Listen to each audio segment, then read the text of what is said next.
todas e a todos. Com muito prazer, nós iniciamos esse evento, né? É um evento estadual, mas de abrangência e impacto a nível nacional, por causa de um protagonismo, né, como o Walter sempre me disse, protagonismo, e eu tenho acompanhado nos últimos anos também o protagonismo desse evento, no campo da saúde mental, a nível nacional. Eu falo aqui de Minas Gerais, sou professor da Universidade Federal de São João del Rei, meu nome é Mário, e atuo também no campo da saúde mental, em parceria aí com o GPPS da UFSC, né, em parceria com o professor Walter, que é um dos organizadores desse evento. E também atuo junto com o professor Walter e com o José Orsi, que estará conosco hoje aqui, fazendo com muito prazer essa abertura, na rede Recovery Brasil, que é também uma das apoiadoras do evento. Então, nós iniciamos esse evento no dia de hoje, né? E nos próximos dias com uma programação muito legal aí, com convidados nacionais e internacionais participando na temática de saúde mental.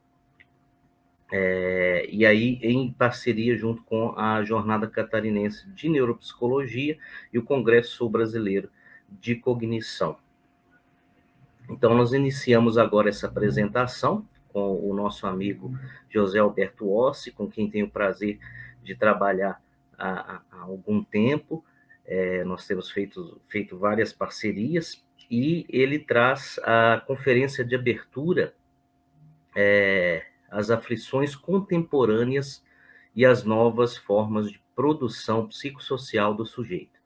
O José Alberto Ossi, ele é presidente da Associação Brasileira de Amigos, Familiares e Pessoas com Esquizofrenia, a ABRE, que é uma ONG que atua no território nacional com sede em São Paulo, atua com muitas parcerias junto ao Programa de Esquizofrenia da Universidade Federal de São Paulo. O José Alberto Ossi é formado pela Escola Politécnica da USP, em Engenharia, e tem uma experiência nacional e internacional na área dele, e atualmente ele acabou de encerrar o mestrado no programa de psicologia, de psiquiatria e psicologia, de psiquiatria e psicologia médica da Universidade Federal de São Paulo, está já iniciando o seu doutorado pelo mesmo programa na área de recovery, né? Então, ele vai trazer para nós nessa apresentação um pouco da sua trajetória e como ela se insere neste contexto dessas produções, da produção subjetiva, essas novas formas de produção subjetiva no contexto contemporâneo, que nos impõe imensos desafios, né? E o José vai trazer aí, ao longo da sua apresentação, como ele tem vivenciado esse momento, né? E toda a sua experiência de forma riquíssima. E aí, gente, depois nós teremos um momento, depois da apresentação do José, para uma discussão, para apresentarmos questões, colocações, e aí fiquem à vontade, tá? Mas no primeiro momento vamos ouvir, então, o que o José tem para nos trazer. Um bom dia, um bom evento a todas e a todos. Com você, José. Mário, muito obrigado pelo carinho. Mário é um grande parceiro, não só amigo, como meu co-orientador, assim como o professor Walter, meu co-orientador do mestrado, agora do doutorado. Tenho como orientador o professor Dr. Ari Gadelha, que é meu grande incentivador na nossa casa de São Paulo, que é a Escola Paulista de Medicina da Universidade Federal de São Paulo. Com grande orgulho, com grande carinho, com grande felicidade que eu abro, que estou aqui em nome da comunidade, das pessoas que têm o transtorno mental, porque eu próprio, como usuário do serviço, né, tenho um transtorno mental, transtorno esquizoafetivo, que eu vou falar um pouquinho depois. Então, eu fico muito feliz que o professor Walter, a organização do evento, tenha dado essa empoderamento, essa voz às pessoas que, tradicionalmente, no país, não têm direito a serem escutadas, não têm direito a se expressarem, os direitos mínimos de cidadania, né? Então, eu vejo que a oportunidade que a gente tem aqui é uma responsabilidade também, né? Não é só uma oportunidade, é uma responsabilidade. Eu faço parte, vínculo duplo, né? Não só na Federal de São Paulo, na Universidade Federal de São Paulo, Unifesp, como também através do GPPS, né?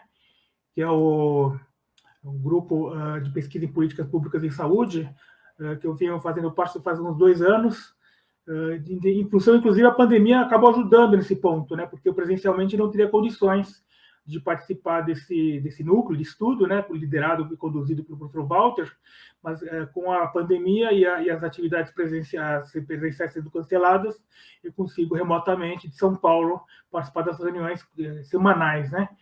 Então, eu fico muito feliz, agradeço em nome de todos, e eu me coloco, como o professor Walter mesmo me disse, numa posição, entre aspas, privilegiada, porque falo de 3 bancadas. Né? Falo como usuário, como pessoa com transtorno mental, falo como acadêmico, praticamente doutorando, né, em saúde mental, no Departamento de Psiquiatria da Escola Paulista de Medicina, e falo como diretor-presidente de ONG, da qual eu faço parte já quase 2 décadas, né, do terceiro setor. Então, eu tenho essas 3, falo de 3, a gente fala que muitas vezes a gente fala daquilo que a gente entende e onde o sapato aperta. Então, eu sei onde o sapato aperta nessas 3 bancadas, né.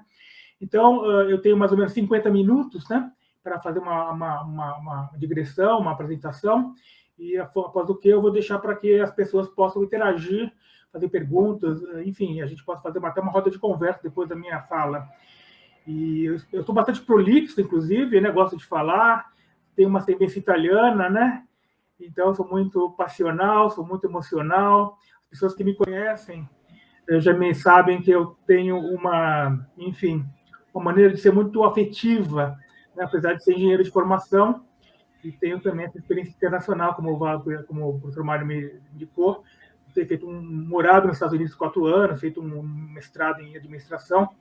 Então, eu vou começar a minha fala falando um breve histórico da minha biografia pessoal, da minha vivência, porque é o que me justifica hoje. Eu sou uma pessoa, eu já não sou uma pessoa jovem, eu tenho 54 anos, e eu tenho já uma vivência com o transtorno mental já de muitas décadas, porque o meu pai, ele tinha a esquizofrenia. Então, eu já nasci e convivi praticamente enfrentando a doença mental do meu pai, enquanto familiar. E meu pai, ele viveu um período que na época era a década de 60, 70, onde tradicionalmente o tratamento, o trato da doença mental era muito rudimentar, né? Ele praticamente passou a vida inteira dele institucionalizado em hospitais psiquiátricos. Eu praticamente não tive contato pessoal com meu pai. O tratamento era basicamente choque insulínico, eletrochoque. Ele nunca teve uma estabilidade emocional pessoal, nunca mais conseguiu trabalhar. E aos 15 anos eu perdi meu pai num acidente de trânsito, né? Ele foi atropelado por um ônibus, né? Eu tinha 15 anos. E, enfim, tive, na verdade, uma experiência muito ruim na parte do contato com meu pai. Eu sempre encarava ele como um fracassado, como não entendia a complexidade das dificuldades que uma pessoa com transtorno mental enfrenta. Eu era muito jovem na época, criança, adolescente. E minha mãe sempre teve uma preocupação muito grande comigo, com a minha irmã, eu tenho uma irmã, e que nós tivéssemos, eventualmente, alguma sequela, ou mesmo uma doença mental, enfim. E desde os 12 anos, da tenra idade da adolescência, a transição da infância para a adolescência, eu venho tendo acompanhamento psicológico, psicoterapêutico, né? Seja com psicólogo, com psiquiatras, né? Não medicamentoso. Então, eu sempre tive a supervisão da minha família, muito preocupada, uma mãe muito carinhosa, muito controladora, inclusive, mas muito um amor entre nós, na minha família, né? Meus tios, meus primos, né? Sempre tiveram conosco um carinho muito grande. Na minha família, por exemplo, eu tenho 2 terapeutas ocupacionais que depois, na minha história de recovery, na minha história de adoecimento, foram fundamentais com o elemento de me conduzir à jornada de superação de recovery que eu vou mencionar mais à frente. Então, eu tive esse episódio. Aos 26 anos, eu tive o primeiro surto, né? Eu tive a experiência de me formar, estudei num bom colégio em São Paulo, tradicional, colégio italiano, colégio Dante Alighieri. Fiz um bom curso, tive grandes amigos. Aos 17 anos, ingressei na Universidade de São Paulo, na Escola Politécnica, Engenharia Civil. Trabalhei na engenharia civil, no curso de Engenharia Civil com muito entusiasmo, porque sempre gostei muito de matemática, sempre gostei das exatas, área de exata, apesar de ter um viés artístico. Eu desenho e pinto, né? Tanto que minha primeira oferta de emprego surgiu quando eu estava prestando vestibular para engenharia na USP, na FUVEST, né? Fui convidado para trabalhar no Maurício de Souza, né? Eu fazia Escola Pan-Americana de Arte e eu fui convidado para trabalhar, para desenhar história em quadrinho, né? Que era a minha paixão na época de adolescente. Mas eu declinei para fazer o curso de engenharia, o que, na verdade, me levou ao último ano de curso, ingressar pelo meu entusiasmo acadêmico e artístico, ingressar no Grêmio Politécnico como diretor e organizar a Semana de Arte da Poli, né? E foi a Semana de Arte que deu origem à série, que é feita até hoje. Então, eu me formei em 89 e logo em seguida eu queria trabalhar, fazer uma pós-graduação, porque eu sempre gostei da área acadêmica, queria fazer uma pós-graduação, arquitetura, então eu era um arquiteto formado, né? Tinha inclusive paixões platônicas e românticas com uma arquiteta de Ribeirão Preto, né? Que era uma grande amiga minha que conheci no Peru, numa viagem para o Peru que eu fiz. Mas acabei tendo um mestrado, uma experiência de acadêmica de pós-graduação frustrada na Poli, na área de engenharia urbana, e que era a área que eu gostaria de trabalhar, engenharia urbana, planejamento urbano, patrimônio histórico. No fim, eu acabei sendo contratado por uma empresa de gerenciamento e fiscalização de obras, onde eu atuei por 5 anos, e para compensar a frustração profissional, eu trabalhava com um ateliê, fazer um ateliê de arte, né, um ateliê de pintura, onde eu conheci depois, posteriormente, a minha noiva, né, que era minha modelo, né, inclusive de pintura, e a gente teve um relacionamento longo, inclusive, quebrado depois, enfim. Então, eu tive, depois de 5 anos trabalhando na área de engenharia, na área de gerenciamento, aos 26 anos eu tive o primeiro surto psicótico, um surto depressivo, de origem depressiva, e esse surto me fez com que eu tivesse que tirar uma licença médica, né? E essa licença médica me levou justamente a um tratamento de choque medicamentoso, onde eu engordei muito com os medicamentos, e inclusive um dos primeiros psiquiatras que me atendeu é o atual professor titular, chefe do departamento da Unifesp, né? Professor Dr. Jair Mari, que hoje é meu grande amigo e foi, por coincidência, meu psiquiatra no início da minha doença. Então, ele me conhece já há 30 anos, 25 anos, praticamente. Então, a vida tem essas coisas, né? Que a gente nunca sabe para onde a gente vai, enfim.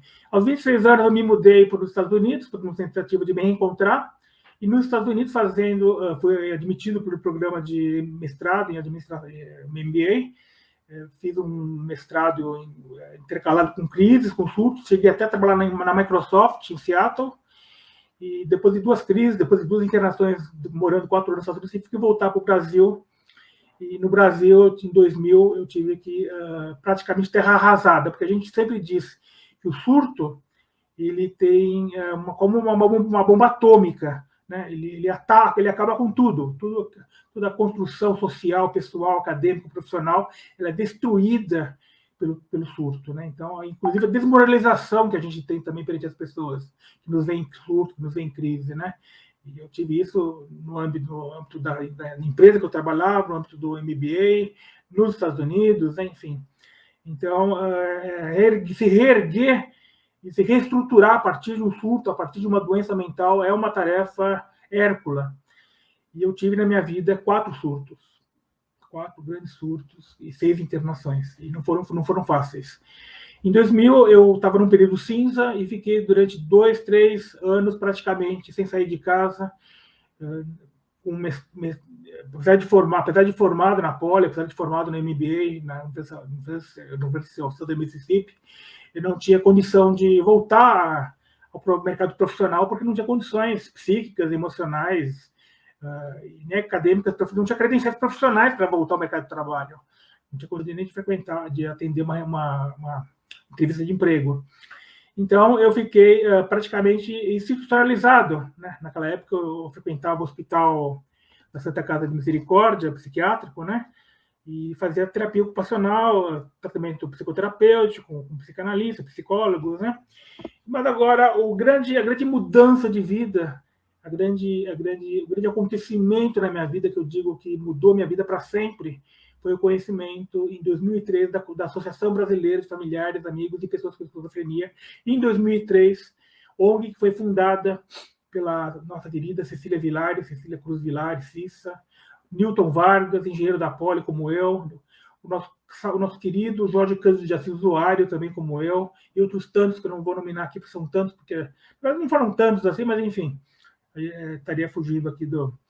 Em 2003, eu fui convidado, conhecendo a ABRA através de eventos que eles faziam, de palestras públicas, e eu fui na Biblioteca Pública Mário de Andrade, aqui no centro de São Paulo, atender um evento público da ABRE, que era conversando sobre esquizofrenia, onde geralmente um profissional de saúde mental, um psiquiatra, um familiar, um usuário, um coffee break. E conheci o trabalho da ABRE, a proposta de trabalho da ABRE. O Jorge conduzia um grupo de estudo em literatura, em oficina de textos, né? E eu me encanei. E a Cecília Vilares me falou: por que você... Logo em seguida, ela foi muito carinhosa, ela é muito carinhosa, muito afetiva, né? Trouxe a ABRE, inclusive, de um projeto internacional Open the Doors, né? Um projeto de anti-estigma, né? A ABRE tem os auspícios, né, da fundação, um projeto anti-estigma internacional, em parceria, inclusive, inspirado na Abrata, inclusive, que foi nosso modelo de estruturação dos estatutos, tá, né? Mas depois eu vou falar um pouquinho mais sobre isso. E aí você me convidou para começar a participar das atividades da ABRE, enquanto, né, já que não fazia nada da vida, né, para mim, e eu comecei a frequentar as atividades da ABRE. Foi aí que eu comecei a me inteirar, conheci minha tribo, meus iguais, porque aí toda segunda-feira à tarde eu saía de casa, não só no setting terapêutico da consulta ou da terapia ocupacional, mas eu ia atender as oficinas de texto do jogo conduzidas pelo Jorge, supervisionadas pela Cissa. Então, aquilo me começou a dar uma pontinha de esperança de que alguma coisa estava sendo modificada na minha vida. Não era emprego, não era um trabalho, não era um estudo, mas era uma atividade com pessoas iguais a mim, que tinham a mesma... Não igual, não, cada trajetória de adoecimento e superação é única, é um universo único, mas, enfim, eu estava, perante meus iguais, com um transtorno, pelo menos, diagnóstico CID, né, DSM, né, enfim, o meu diagnóstico CID, F20, se bem que eu sou transtorno esquizoafetivo. Então, eu acho que a ABRE, ela me possibilitou o início da minha jornada de recovery, que depois veio a se tornar batizada Recovery, porque até então eu não conhecia o Recovery, né? Eu não sabia o que estava fazendo na época. Em 2005, depois de 2 anos trabalhando e participando de congressos, porque todo ano a gente era convidado para participar de congressos brasileiros de psiquiatria, a ABRE sempre deu esse empoderamento para a gente. A voz do usuário, porque o nome da ABRE é Associação Brasileira de Familiares, Amigos e Pessoas, então contempla todos os stakeholders, todas as pessoas, né? O usuário é central. Ele não é mais visto como uma doença, ele é visto como um ser humano. Acho que esse é o diferencial da ABRE. E tem que ser o diferencial nas instituições que cuidam e tratam as pessoas como pessoas que têm direito à cidadania. Em 2005, com o apoio da Cissa, né, e da Fernanda Pimentel, que era uma terapeuta ocupacional, parceira nossa, também ligada ao PROESC, que a Cissa, naquela época, era funcionária da Unifesp, professora da Unifesp, ligada ao PROESC, que era o PROESC, o Programa de Esquizofrenia da Escola Paulista de Medicina, Unifesp, que é parceira da ABRE. Em 2005, nós estruturamos o Grupo de Acolhimento aos Usuários, que é um grupo de que a gente fazia encontros semanais de 1 hora, e a gente falava sobre... Não era um grupo terapêutico, né? Não tinha essa proposta terapêutica, mas era um grupo para conversar sobre, enfim, sobre vivência, sobre experiência, sobre o dia a dia medicamentoso, as dificuldades, né? Então, enfim, a gente sempre tinha essa oportunidade de conhecer e se confraternizar e, eventualmente, fazer as festinhas em cada final do mês, festinhas dos aniversários, celebrar os aniversários do mês, sair para ir ao cinema, para ir num parque, pequenos namoros que surgiam, né? Até isso, a questão afetiva, né? Então, eu acho que foi o grupo de acolhimento, depois se tornou tema da minha dissertação de mestrado, inclusive, quem diria, né, que o acolhimento ele dá esse fruto acadêmico, inclusive, né? Então, a gente seguiu. E eu passei um período de praticamente 10 anos, de 2005 até 2015, não de marasmo, mas praticamente de erros e acertos, mas sem um norte. Não havia um norte, não havia um objetivo. Eu tentava vestibulares, não passava, não sabia o que eu ia fazer da minha vida, se eu ia voltar para a área de exatas, se eu ia tentar uma área de humanas, prestar uma faculdade de filosofia, história, matemática, tá vendo? Né? Em 2012, nós fomos a Londres, do Jorge, Cissa e eu, nós fomos convidados para participar do programa do conferência Refocus, né? Que foi estruturada pelo Mike Slade, que hoje é parceiro nosso, né? E nós ficamos praticamente 2 semanas em Londres, participando das atividades do Refocus. E, infelizmente, o Jorge teve um surto grave, né? Afetou bastante a nossa estadia em Londres, porque ele teve um surto psicótico bem complicado e foi difícil tratar, foi bem chato, né?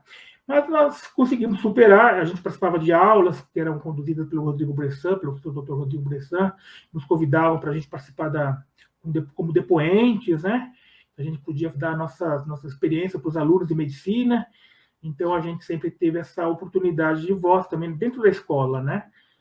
E eu acho que aí veio o segundo momento que eu acho que é importante na minha vida, na minha carreira, na minha jornada de recovery, que foi o encontro com o usuário, o educador, jornalista estadunidense Richard Weingarten, que também foi professor associado, professor visitante, convidado de Yale University, professor que conhece, inclusive, o Walter Oliveira, que tem contato com o Mark Costa, com o Mike Rowe, Larry Davidson, e na Universidade de Yale, em Connecticut, em New Haven.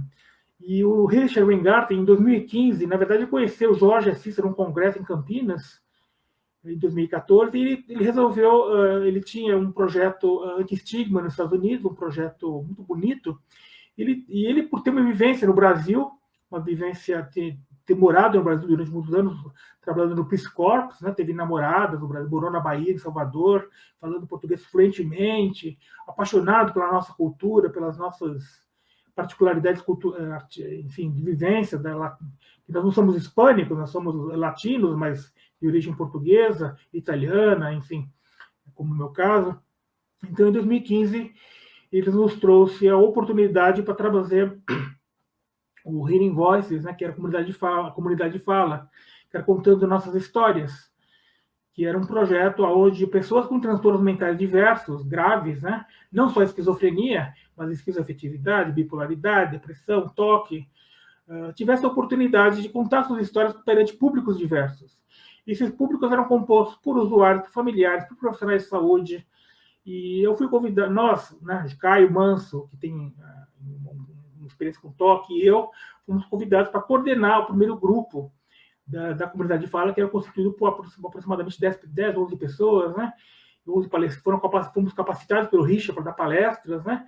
Palestras duravam 1h30 e versavam sobre temas como dias difíceis, aceitação, tratamento, lidando com problemas de saúde mental, protagonismo e sucesso, esperanças e sonhos.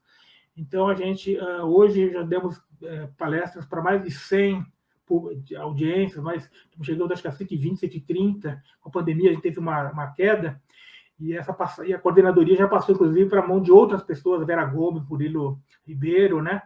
E o Caio virou capacitador e treinador, e eu acabei virando, simplesmente voltei a condição de palestrante do LAC, da comunidade de fala. Então, a comunidade de fala, ela teve essa coisa, essa pegada de contar a história, dar voz a quem tem que falar, né? Nós, os usuários, as pessoas que têm. Então, e o sucesso foi o índice de aproveitamento e aprovação das palestras, que a gente tem uma folha de avaliação nisso, né? Foi estupendo. Em 2016, nós montamos o LAC, o Laboratório de Criação Casa Azul. E esse Laboratório de Criação Casa Azul, ele oferece cursos e workshops, né? Para pessoas, não só que têm transtorno, mas pessoas da comunidade de maneira geral, e é feito no âmbito do CAISM, né? No âmbito do CAISM. Então, a gente tem oficinas de música, com o maestro, oficina de artes plásticas, com uma artista plástica, que inclusive é prima da Cissa, Cacau Cruz, a Cláudia Cruz, oficinas de Tai Chi, Mindfulness, Yoga, teatro, fizemos parcerias com o Teatro João Caetano, parceria com a Escola de Informática, curso de Informática. Então, nós temos mais de 10 modalidades de cursos e workshops para oferecer, inspirados na experiência da Nízia da Silveira, né, essa experiência de Engenho de Dentro, né, Museu de Imagem da Consciência, ela que tão querida, que tão lucidamente discípulo de Jung que era, tinha já essa visão humanista, né, no trato da pessoa com transtorno mental. E nós íamos batizar, inclusive, o Laboratório de Criação Nízia da Silveira, mas nós já sabíamos que lá em Santa Maria, com a nossa querida Mato de Oliveira Noal, já existe o espaço Nízia da Silveira.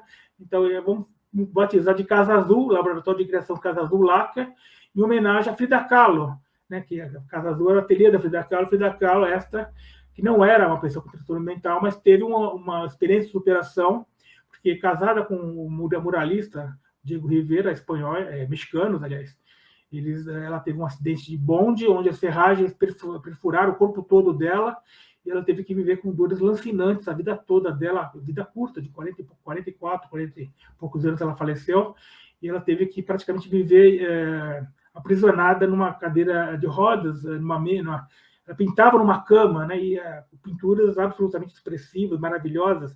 Em homenagem a Frida Kahlo, nós montamos o LACA, né, o Laboratório de Criação Casa Azul, com a Cecília Vilares, com a Solange Tedesco e Micaela Altamirano, que era nossa, na época, gestora e consultora de cultura e gestão das atividades da ABRE. Com o LACA, surgiu também um insight da minha parte de voltar à vida acadêmica. Eu comecei a assistir aulas como ouvinte, na aula de neurociências, com o professor Ari, eu pedi autorização para assistir como ouvinte, junto com os residentes. Eu percebi que eu tinha experiência, por ser engenheiro da Poli, eu tinha aquela expectativa de trabalhar com ciência e tecnologia. Então, aquela coisa de trabalhar com neurociências, modelos matemáticos, cérebro, mente, era uma coisa que me encantava. E aí eu percebi que, depois de 6 meses assistindo às aulas de neurociências com os residentes, né, na Escola Paulista, eu percebi que não era minha seara, não era minha praia, porque eu não tinha base biológica, médica, para seguir em frente. Aí, conversando com o doutor Ari, que é meu orientador, nós chegamos, vamos montar um projeto que seja mais pessoal, que seja mais intimista, que seja mais vivencial.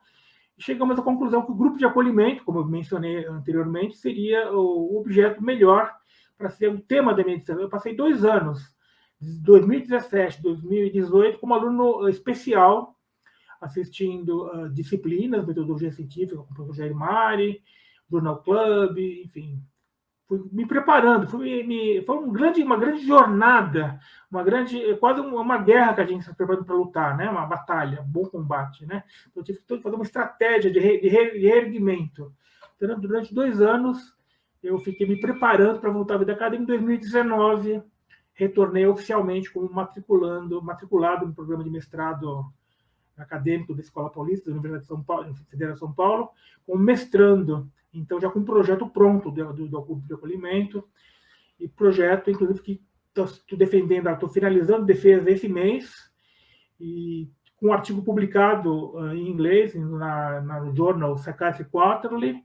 Eu acredito que me habilita agora as credenciais para começar a segunda fase da minha vida acadêmica, do doutorado, que devo estar iniciando no mês que vem, em novembro, que vai versar sobre os Recovery Colleges, né? O primeiro Recovery College que vai trazer não só para o Brasil, como para a América Latina.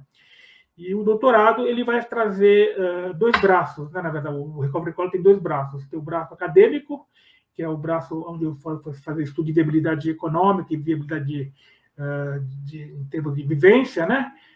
São 4, 5 anos de trabalho de doutorado, 4 anos de regulamentar, Recovery College, e o braço prático, que é o projeto da ABRE, né, que a ABRE que tem, na verdade, 4 projetos: acolhimento, comunidade de fala, LACA, e agora o Recovery College, que vai ser introduzido inicialmente em São Paulo, com plano para replicar o Brasil inteiro, com parceiros com os CAPs, né? Porque o nosso parceiro do Recovery College de São Paulo vai ser o CAPs de Itapeva. Primeiro o Recovery College do Brasil, com o primeiro CAPs do Brasil, CAPs de Itapeva, né? Isso é muito significativo. Primeiro Recovery College da América Latina, são mais de 88 Recovery Colleges na Inglaterra e mais de 100 no mundo, em torno de 100 no mundo, o primeiro na América Latina. E qual é o propósito do Recovery College? Fazer com que as pessoas que têm um transtorno mental, não só o transtorno mental, mas que eventualmente participem dos cursos e workshops curtos, não é uma certificação, não um ambiente de certificação acadêmica, MEC, né? Não damos diplomas, não damos notas, não temos provas, simplesmente de frequência, as pessoas recebem certificado de frequência. Então, na verdade, a pessoa não vai frequentar o ambiente clínico, o setting clínico, o hospital psiquiátrico. Ele é o hub, né? O hub do Recovery College é o CAISM, é o Centro de Atenção Integrada à Saúde Mental, onde está instalado o Departamento de Psiquiatria da Escola de Medicina Federal de São Paulo. Mas a ideia nossa é fazer as parcerias no entorno do CAISM, no bairro da Vila Mariana. Então, nós temos 3 faculdades parceiras: a Faculdade de Belas Artes, provavelmente deve ser ateliês para a gente, a Escola Superior de Propaganda e Marketing, a SPM, e a Paulo Fapcom, que é de comunicação. Elas não foram contratadas ainda, mas nós temos players, né, lá dentro de cada uma das universidades que já foram pré-contratados por outras pessoas. Eu ainda não formalizei em ofício ainda, porque eu estou fazendo um trabalho que eu vou falar dos pares ainda, que vão ser os professores e instrutores. E a Escola de Informática de Data, que já é parceira nossa, já tem quase 4 anos, né? Então, essa foi iniciando, eu acho que eu começo aí a jornada ao recovery, né? Porque quais são a realidade brasileira hoje? Hoje, no Brasil, o recovery é um ilustre desconhecido, né? Porque quando se fala em recovery, a gente fala o recovery como dois lados da balança, é uma moeda, dois lados da moeda. Você tem o recovery clínico, onde a pessoa tem o surto, a pessoa tem um desequilíbrio neuroquímico que precisa, eventualmente, de um tratamento, uma abordagem medicamentosa, ou não, porque muitas vezes cede sem medicamento, mas uma vez ela saindo do recovery, fazendo o recovery clínico, saindo do surto, ela precisa de um recovery pessoal, um recovery de reinserção socioacadêmico profissional, que é aí que entra a Abre, aí que entra o Recovery College, né? Porque eu acho que tem que trabalhar em parceria, porque isso já é tradicional nos Estados Unidos, apesar dos Estados Unidos não haver Recovery College, fiquei sabendo, conversando com a Kendall, numa live, numa roda de conversa que a gente vai fazer, né? E eu, semana que vem, Kendall, enfim, não sei sobre o nome dela, mas enfim, é uma provedora de serviço mental nos Estados Unidos, e ela me disse que nos Estados Unidos, apesar do conceito de Recovery College ter surgido nos auspícios da Boston University, Marine Farkas, Recovery o meca do Recovery, Yale University, não existem Recovery Colleges nos Estados Unidos. Isso é incrível. E em Londres foi o grande campo fértil, terreno fértil, como eu disse, mais de 88 Recovery Colleges só na Inglaterra, né? E a gente tem contato com o Max Slade, da Nottingham University, já escrevemos para ele, precisamos com o pessoal de Yale, então todos sabendo do nosso projeto, né? E, enfim, eu acho que estamos a Rede Recovery Brasil, né? Como foi mencionado pela Vera, pelo Dr. Walter, que congrega pessoas e pesquisadores de vários estados e várias cores, usuários, familiares. Familiares acho que não temos, mas temos profissionais de saúde, professores acadêmicos, né? E, enfim, eu acho que o recovery ele é o estado da arte hoje no mundo, no trato da saúde mental. Quem não estiver falando de recovery hoje vai perder o bonde da história. E eu percebi nas minhas falas, minhas palestras, meus encontros, minha militância diária, praticamente, que eu vi isso segunda a segunda, 24 horas, que as pessoas não conhecem recovery. Os psiquiatras não conhecem recovery. Aliás, a psiquiatria, de maneira geral, não acredita em recovery. Eles acreditam que, uma vez diagnosticado com esquizofrenia, o máximo que uma pessoa consegue quando muito, superar alguns sintomas mais graves do surto, do virvolo, muitas vezes nem isso, né? E não consegue, eles não acreditam que a pessoa possa voltar a ter uma vida normal, voltar a estudar, namorar, ter uma vida independente. Eles não acreditam, sim. E quando falam muitas vezes só para jogar para a torcida, né? Não é uma coisa assim de que seja convicção própria. Na verdade, o recovery é o ilustre desconhecido. Então, a Rede Recovery Brasil e a Abre, sendo Recovery Oriented agora, nesse sentido, nós procuramos trazer para o Brasil, dentro do ambiente, em parceria, dentro do ambiente, não que o CAPES não faça, porque muitas vezes a gente conversa com o pessoal do CAPES e fala, mas a gente já faz isso, José. O CAPES tem também oficinas, o CAPES também tem isso e aquilo, mas a gente tem visto no ambiente CAPES muitas vezes uma replicação do ambiente asilar, né, do ambiente hospitalar, hospitalocêntrico, mini asilos, né, pessoas com lobotomia química super medicadas, né. Eu sempre que eu visito, mesmo o CAPES de Itapé, eu visito os CAPES, eu palestro em CAPES, a gente vê que os CAPES não tem que ser melhor, não estou defendendo a extinção de campo, pelo contrário, os CAPES têm que ser melhorados, aperfeiçoados, são importantíssimos para centros psicossociais, inspirados na reforma italiana, na psiquiatria italiana, que foi com Basaglia, né? Aquele filme, Cipofari, né? Que conta as experiências cooperativas italianas, o modelo que inspirou, né? A Ana Pita, enfim, todas as pessoas que fizeram importantes contribuições. O CAPES tem que ser melhorado e o Recovery College e o Recovery tem que trabalhar em parceria com os CAPES. Né, melhorar e trazer com o que tem de melhor, não que a gente vai trazer o grande imperialismo americano, anglo-saxônico, não. A gente tem que trazer aquilo que, na verdade, deu certo e que, na verdade, a gente pode aplicar para a nossa cultura, adaptada para nossas particularidades e para as nossas idiosincrasias nacionais. Então, eu acho que a gente está, enquanto isso, fazendo história, porque eu vejo que o setting do GPPS, e agora na Unifesp também, através do professor Jair Gadelha, nós estamos trazendo uma coisa que não existe no Brasil, e mesmo na América Latina, eu não desconheço, não existe o recovery, né? Trazer a horizontalização da relação médico-paciente. E, na verdade, não tratar o paciente como paciente. O CID tem que estar no papel, não na testa da pessoa. Tratar a pessoa com doença. Assim como a pessoa pode ter um desequilíbrio, tem um desequilíbrio neuroquímico, passível de controle, assim como uma hipertensão, assim como uma diabetes, assim como um problema cardíaco, a doença mental ela tem que ser desestigmatizada, ela tem que ser revista, ela tem que ser recolocada, ela tem que ser rediscutir, inclusive esse momento de pandemia, um momento em que todo mundo, de uma forma ou de outra, viveu um conflito existencial de confinamento, né? Porque nós, pessoas com transtorno mental, já conhecemos de cadeirinha, de pé nas costas, confinamento, né? Não só a internação em celas fechadas, como foi o meu caso em algumas experiências, mas o confinamento a gente conhece, né? E agora as pessoas estão, o setting essa experiência depressiva do confinamento, de perder amigos, de perder para o luto, né? E a experiência da perda, né? As pessoas estão vivendo isso na pele. São mais de 30% que a gente vê, estatisticamente, pessoas que vão ter um episódio de depressão grave na vida. E eu acho que a saúde mental é, de fato, a grande seara nos próximos 10, 20 anos, onde a humanidade vai ter que trabalhar a saúde mental, porque a inteligência artificial, a robótica, novos paradigmas, a tecnologia, ela estava esmagando o ser humano. O ser humano está sendo esmagado pela tecnologia, perdendo emprego, perdendo para o robô, né? Então, os algoritmos, né? Então, graças a Deus, a saúde mental e a relação face a face com o paciente, ela não é passível de ser substituída pelo robô, pela inteligência artificial. É uma experiência, a experiência clínica, ela tem que ser vivencial, ela tem que ser humana. Um robô nunca vai poder entender da dor existencial de um ser humano, que é única. Tem que ser um outro ser humano para entender, como o professor fala da alma, né, do Jung, né? Para entender uma alma, nós temos que, enquanto os seres humanos que temos alma, entender o nosso semelhante. Então, aí eu vou falei um pouco da jornada do recovery, né?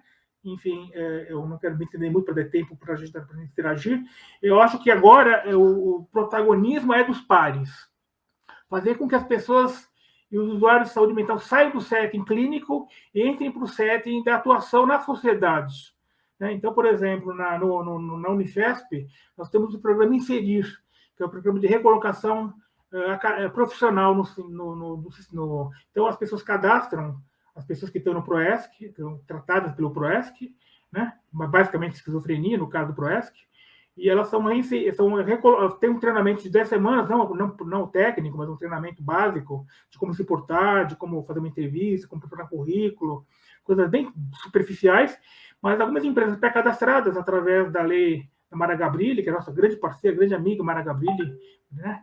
E conseguiu fazer com que a lei de cotas fosse estendida para as deficiências, para as pessoas com transtorno mental. Então, as empresas têm interesse em abrigar e dar emprego para as pessoas com transtorno mental, mas ainda para jogar para a torcida, porque elas não fazem isso do coração, só para cumprir tabela. As pessoas, na verdade, vão lá fazer serviços burocráticos, serviços não criativos. Não que a gente peça um serviço de chefia, mas, enfim, a gente quer ser tratado de igual para igual. Então, aí que entra o Recovery College, fazer com que as pessoas tenham uma motivação para voltar para o ensino formal de ensino, porque o Recovery College não dá formação técnica universitária, mas estimula as pessoas a se formarem, voltarem para o segundo grau, voltarem para a faculdade, voltarem para a universidade, e uma vez formadas e habilitadas, procurarem emprego de alto nível através de um programa como Inserir, por exemplo. E só que isso, como é que a gente começa no Recovery College, por exemplo, que é a área onde eu estou mais atuante? Dá para os pares, dá para os usuários, a oportunidade deles vivenciarem, enquanto professores, instrutores, as suas experiências pré-acadêmicas, que alguns deles já estudaram, fizeram até faculdade, e outros, simplesmente a vivência de cada um, única. Então, a gente já tem 2 grupos de acolhimento pelo WhatsApp, já temos cadastrado mais ou menos 10 a 15 pessoas, em torno de 15 pessoas, 15 usuários, que já estão sendo lapidados e preparados para darem aula no Recovery College. Então, por exemplo, uma pessoa ela tem experiência com inglês, com astrologia, outro com literatura, com filosofia, outro com machetaria, outro com silkscreen, outro com coisas mais simples, como cuidar de animais, de pets. E a gente vai ter uma comissão educacional pedagógica para selecionar e preparar um currículo pedagógico, uma estrutura curricular, uma grade horária, para que em parcerias físicas com essas universidades, essas faculdades, essas pessoas possam se empoderar e dar aulas para outros usuários que vão se tornar pares depois, no futuro. Então, é um processo de multiplicação e enriquecimento de cargos, como a gente diz, né, nas empresas, né? Mas é um processo a médio e longo prazo, porque em questão de 2, 3, 4 anos, nós temos a ambição de fazer com que fundações, como a Fundação Lehman, que tem filantropia na área educacional em São Paulo, Fundação Itaú, não estou fazendo propaganda, hein, gente? Mas é só porque eles fazem a filantropia, mas tem a filantropia no voluntariado, possam suceder e pagar bolsas auxílio aos pares. Então, daqui a alguns anos, depois eles, começando no terceiro setor, começando como voluntários, possam depois trabalhar como remuneradamente, não vai ser um salário de 20 mil reais, evidentemente, mas é um salário que ele consiga começar a galgar uma jornada, porque a jornada do recovery efetivamente é uma jornada que tem que estar voltada a uma questão utilitária também. Porque a nossa sociedade neoliberal obriga que nós sejamos produtivos. Né? Quando você conhece uma pessoa, não precisa nem ser neoliberal, mas você vai para uma festinha, um encontro, a pessoa fala, qual é o seu nome? O que você faz? Então, você já é definido pela sua função. E eu, por exemplo, enquanto engenheiro, quando eu falava que eu sou engenheiro e trabalhava com saúde mental, automaticamente já tinha que falar que eu tinha por que trabalhava com saúde mental? Porque teve. Então, a função, forma a função, a questão profissional, ela é muito importante na nossa sociedade, coisa que nas sociedades mais primitivas não era assim tão fundamental, né? O lazer, o desfrutar da vida, né? A confraternização com pais, com familiares, né? Como os indígenas, como, enfim, em outras sociedades, isso não é tão fundamental. Na nossa sociedade ocidental, a questão acadêmica e profissional ela é muito importante. Então, hoje nós queremos dar protagonismo, e eu falo isso porque eu sei onde o sapato aperta, e nós sabemos na Abre que temos 3 usuários na diretoria, né? O Vera Gomes, Joel Silva e eu, todos da diretoria, além de familiares, nós sabemos onde o sapato aperta. Então, nós sabemos como dar protagonismo, não desmerecendo o conhecimento técnico, científico, médico, psiquiátrico, não desmerecendo isso. Cada um tem o seu papel, cada macaco no seu galho, cada um tem a sua função nessa questão do empoderamento, do recovery. Porque o recovery é uma jornada individual, mas uma jornada coletiva também, porque ninguém evolui sozinho. Se o planeta Terra fosse habitado por um único habitante, que sentido teria evolução para essa pessoa unitária, né? Tudo bem, a gente tem livrinhos como o Pequeno Príncipe, né? Mas ele tinha uma rosinha, uma florzinha com o qual ele dialogava, né? Melancolicamente. Nós não somos pequenos príncipes. Nós somos seres humanos tão bonitos como o Pequeno Príncipe, era tão sensível, né? Mas eu acredito que esse universo, essa riqueza que cada um de nós podemos, porque a saúde mental ela é vista como um cancro, né? Eu quantas vezes conheço pessoas, inclusive muitas vezes possíveis namoradas ou amigas, que se afastam de mim porque descobrem que eu tenho um transtorno mental e aquilo é considerado como um desvio de caráter, como, infelizmente, o estigma. Eu, na verdade, dou a cara a bater porque eu não tenho vergonha. Eu tive um pai que não entendi meu pai, e hoje meu pai é meu herói, hoje meu pai é meu grande paradigma, e minha mãe também, que tanto me defendeu, que tanto como uma leoa, né? Então, eu entendo o protagonismo, e a realidade brasileira é dura. Nós temos que fazer do zero, praticamente, refazer do zero, né? E sair dessa luta política, na verdade. Não vamos nem à direita, nem à esquerda. Não, acho que o cliente, o usuário, a pessoa com transtorno mental, não está interessado em política. Se é de esquerda, se é de direita, se é Bolsonaro, se é Lula. Nós sabemos que existem problemas. Nós sabemos que existem... muitas vezes eu posso ser criticado por isso. Na verdade, eu não me considero uma pessoa de centro, uma pessoa que nós temos problemas a serem resolvidos.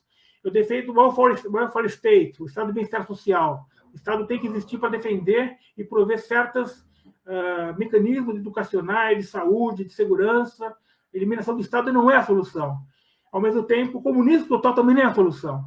Nós temos que fazer um híbrido, um modelo híbrido, como os países escandinavos, que resolveram tão bem algumas situações e algumas questões sociais, se bem que nesses mesmos países escandinavos o índice de suicídio é enorme. Então, também não resolveram tanto assim o problema humano, né?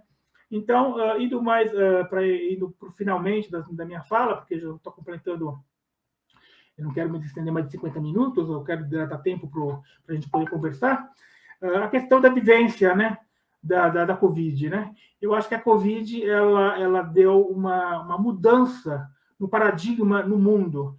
Nós percebemos o quão o ser humano é insignificante, é nada perante o maior, a biosfera maior, nossa mãe, nossa Gaia, que é o planeta Terra, né? Nós, ao longo de séculos, milênios, viemos destruindo a biosfera, as florestas, botando em extinção todo tipo de diversidade, biodiversidade animal. Quantos animais foram extintos, né? Riquezas, né? Que hoje são confinados em zoológicos, né? E eu sei que eu, enquanto internado num hospital psiquiátrico, imagino a dor daquele animalzinho confinado numa jaula. Imagina um gepardo, um leopardo, um macaco, um rinoceronte, uma zebra, que estava acostumado a viver nas savanas africanas ou numa floresta, não sei, confinado em um cubículo de gradeado de 20 por 20. Isso é muito triste. O zoológico, eu acho que é a coisa mais deprimente do mundo. Tinha que acabar. Eles tinham que voltar para a natureza. Então, eu acho que o homem está pagando hoje o preço do seu egoísmo e da sua ingratidão por tanto que o planeta Terra, por tanto que o universo deu para ele, né? As águas, as florestas, os povos indígenas, a cultura indígena tão rica, né? As culturas dos povos menos favorecidos, não só indígenas, mas as particularidades de cada povo, de cada civilização, né? Enquanto a gente preponderantemente impõe a nossa visão ocidentalista de tecnologia, de modo de vida, né? Que a gente, um modo de vida urbano, né? Para as pessoas que muitas vezes não estão acostumadas e não estão preparadas para enfrentar esse modo de vida urbano. Então, isso enlouquece, gente. Isso, como foi dito no começo, não sei quem mencionou aí numa das falas, acho que foi de Belchior, né? Enfim, a loucura de justamente viver essa loucura da vida normal, né? Como o próprio falava o Raul Seixas, né? Que prefiro ser uma metamorfose ambulante, né? Maluco, beleza, porque a loucura é isso, nós nos enquadrarmos nessa sociedade. A sociedade esquizofrênica, ela é esquizofrênica, não nós. O doente mental, entre aspas, ele é simplesmente um ser livre, um ser que tem uma criatividade que não se enquadra no modelo neoliberal, no modelo padrão utilitário, produtivista, né? Imposto pela academia e pela profissão, porque também a academia tem muitas dificuldades. Mas, apesar de ser grato à academia por ter me dado voz e poder de fala. Então, a Covid ela nos lembrou que nós somos humanos, passíveis, não importa se nós cremos ou não em Deus ou um ser superior. Mesmo que eu respeito todas as denominações religiosas que não sejam fundamentalistas, que não sejam bélicas. Tenho amigos ateus, tenho amigos teístas, tenho amigos de todas as colorações políticas, partidárias, de extrema direita, extrema esquerda, dialogo com todos, porque eu acho que a gente tem que ver que política, religião e time de futebol não deve ser motivo de segregação e separação entre as pessoas. A raça humana, as etnias, elas na verdade são únicas. E nós temos que ter um discernimento que no século XXI a máquina vai substituir muito do fazer humano e vai restar para o ser humano simplesmente a criatividade e a centelha da irracionalidade da existência humana. Então, a irracionalidade, a máquina não é irracional, a máquina é programada e é racional. Então, ser irracional, ser louco, é inerente ao ser humano, porque o ser humano pode se dar o direito de ser irracional porque ele é humano, ele é essencial, ele é falho, ele envelhece, ele degenera, ele morre, né? Não importando se é o Deus de Spinoza, se é o Deus de Platão, se é o Deus de Leibniz, se é Deus não importa, se é Deus do universo, o cosmos, se é Deus católico, islâmico, judeu, ou se é o Deus de Sartre, que era simplesmente o ser e o nada. Vamos dizer que nós temos que fazer uma grande congregação humana em torno da humanidade, do ser humano. O ser humano é a razão de ser da vida, mas tem que ter harmonia com seus pares animais, seus pares vegetais, seus universos minerais, vegetais e animal. Aí, quando estuda isso na escola básica, elementar, ele fala, tem o reino mineral, o reino vegetal e o reino animal. O homem tem que se harmonizar, se enquadrar no seu lugar. Não pode ser o câncer. Hoje o homem, a humanidade, na verdade, é um câncer do planeta Terra, da biosfera. Está destruindo o planeta. Nós não vivemos mais 10, 20 anos nesse passo de destruição de florestas, da destruição dos aquíferos, da água, né, do ciclo das chuvas que são mudados, do regime de secas, né, da fome no mundo. Né? Então, eu acredito que a pandemia foi um aviso, o primeiro aviso dos muitos que virão daqui para frente. A pandemia é um aviso. Ser humano, vocês não estão com essa bola toda, vocês simplesmente são um elo da corrente, o mais frágil, inclusive. Porque o ser humano é o ser animal mais frágil. Quando nasce, ele não consegue fazer nada, ele tem que ser tutelado pela mãe, pelo pai, por anos, até ter uma mínima autonomia para poder pegar um prato de comida, para comer, se alimentar sozinho, ao banheiro. Já o animalzinho, o cachorrinho, o puppy, né, o zebrinho, o elefantinho, já nasce pronto, já nasce andando, dando pinote, a plantinha, né? Então, eu acho que a gente tem que rever a nossa insignificância, né, a nossa arrogância, que tem levado à destruição do planeta, à mutilação, ao ódio. Eu acho que isso envolve a saúde mental, sim. Isso é a saúde mental, o equilíbrio, as práticas, o equilíbrio, o diálogo do Oriente com o Ocidente, né? Porque o Oriente tem tantos anos de ensinar. O médico chinês, ele olha a pessoa como de forma holística, né? A acupuntura, as práticas de artes marciais inspiradas pelo Shin, pelo Tao, né? As práticas shintoístas, do Zen, do equilíbrio, né? E o homem ocidental tem que reaprender o reencontro. O encontro médico ocidental é alopata, é centrado. Vamos consertar o cérebro. No meu caso, consertou meu cérebro, minha mente não me fez engordar 40 quilos. Tem equilíbrio metabólico, gordura no fígado, hipertensão, colesterol. Conserta uma coisa, mas destrói outra. Tem que tratar o ser humano de uma forma digna, com medicamentos que não destruam o corpo humano, que é tão rico, que é o único bem que nós temos, que tem que ser preservado. E a pandemia, a Covid, ela justamente nos colocou em xeque o nosso mais caro asset, né? Que é o corpo humano, e dos nossos queridos parentes e amigos que nós perdemos. Eu perdi pessoalmente 2 amigos pela Covid, e inumeráveis pegaram a doença, alguns ficaram mais com sequela, outros menos, e eu não conheço ninguém que não tenha sido afetado com perda de luto. Isso dói na alma. E tem que ser assim, porque é uma guerra que nós estamos vivendo hoje, uma guerra espiritual, uma guerra humana, e a Covid mostra o quanto nós vamos ter que repensar, né? A gente fala do novo normal, não é novo normal, vamos ter que recentrar o papel da humanidade, o papel de como a humanidade... Vamos para Marte? Mas sim, vamos para Marte fazer o que? Nem conhecemos o fundo do mar, nem conhecemos o Polo Sul, o Polo Norte, não conhecemos nem as florestas, a biodiversidade das florestas, estamos matando sem conhecer o que tem ali de bom para a humanidade, e depois em termos práticos, né? Então, eu acho que, finalizando a minha fala, porque eu quero falar em 50 minutos para dar oportunidade para interação, o professor Walter e eu dialogamos como seriam as mensagens finais. Então, em acordância com o professor Walter, as 3 mensagens finais que nós vamos deixar para a minha fala, para a nossa fala e para a nossa contribuição, abrindo esse evento tão maravilhoso, é que o importante, através de outra forma de cuidar, foi possível assumir um novo padrão de existência, né? Então, muitas vezes a gente sabe que se tivesse continuado da forma antiga, não estaria onde está agora, mas estaria em outra situação. Então, a gente não adianta viver de uma forma nostálgica. Nós somos seres que estamos em evolução. E evolução significa, muitas vezes, morte. O adolescente teve que passar com a morte da criança. O homem adulto passou pela morte do adolescente. O homem de meia idade passou pela morte do adulto jovem. E o idoso pela morte do adulto. Então, a gente sempre está vivendo um processo de luto, de envelhecimento. Não envelhecimento, de amadurecimento. Então, e a oportunidade, né? Como aquele filme, Feitiço do Tempo, né? Transformar, fazer uma alquimia existencial e fazer com que a gente faça a magia da vida se transforme. Então, nós temos que estar atentos para as pessoas, no sentido de que nós tenhamos esperança.